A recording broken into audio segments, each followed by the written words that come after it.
Alright boys, here's a special one for you. I got not one, but two setups for you. That's right, I said two setups for the Honda 250. I'll get into why I run two here in a bit. But let's start things off with the setup I use the most. This one is just called SX for Supercross.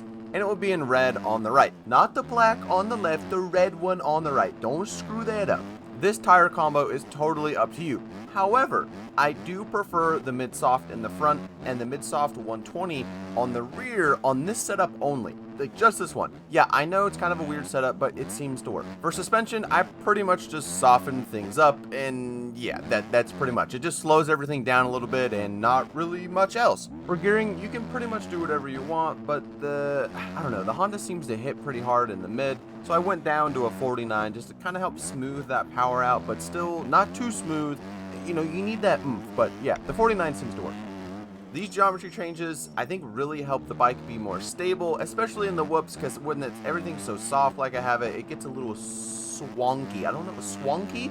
Anyway, considering the soft suspension, I did these geometry changes, seems to help a lot. Now, that setup is really good in high-speed whoops like A1 or Tampa, or even San Diego, it does pretty good there. However, it really struggles in whoop sections like Houston or Oakland. It seems you just get bucked over the bars, and it just doesn't track well.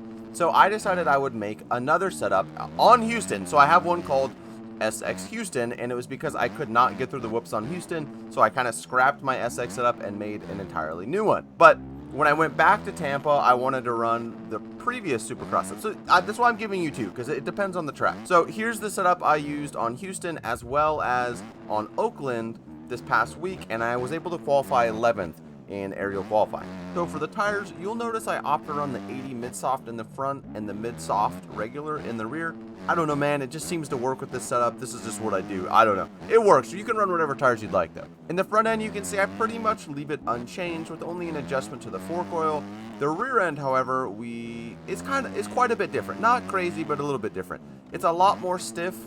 We cranked the fast bump up a little bit, and that seems to help in the whoops as well as stiffen that slow bump. I don't know, just makes it a little bit more stiffer. For gearing, I actually just run the stock gearing with the Honda, and I just tend to run about a gear higher, especially in the whoops. You know, so instead of third in the whoops, I may run fourth or even fifth at times. That's a tip for you.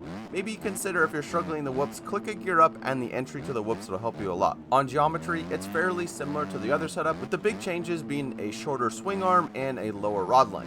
I think this helps counterbalance the high fast bump and stiffer slow bump in the suspension. Anyway, those are my two setups I've ran all year. I highly doubt I'll run anything else. Every track I start to make a little bit changes, and to be honest, I just end up back on these two. Like maybe a couple clickers here and there, but like really nothing drastic. Anyway guys, I hope this helped you, and I hope you enjoyed the video. No, go watch this setup in action right here. It's a great video.